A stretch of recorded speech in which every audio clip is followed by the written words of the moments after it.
At issue is just over $2 million in state money that was sitting unused in a state parks bond fund. Assemblymember Todd Gloria and State Senator Ben Hueso introduced legislation earlier this year to use that money to help address the region's cross-border pollution problem.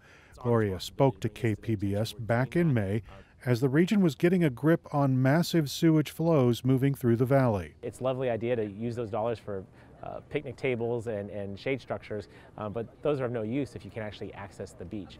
So I would like to see some ability to really sort of study what we can do on this side of the border to create the kinds of capture facilities that can clean this water, or perhaps even return it to Mexico, because what we have currently on the infrastructure is insufficient.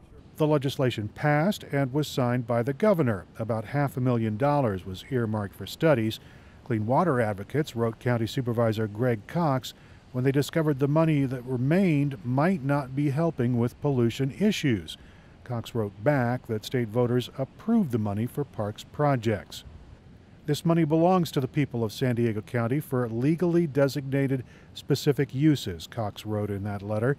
Therefore, it's not appropriate to spend the $1.6 million of parks enhancement money on international environmental pollution projects. The letter continued, "That is something the federal government must address, and we must work together to make that happen." Cox said that no one is more frustrated about the cross-border sewage issue than he is, but he said in that letter that it is the federal government's problem to fix. That doesn't sit well with Wild Coast's Paloma Aguirre.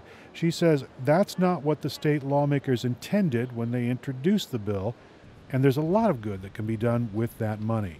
We'd rather have actual infrastructure to address the water quality. Capture basins. We need capture basins in the main Tijuana River main Tijuana Channel.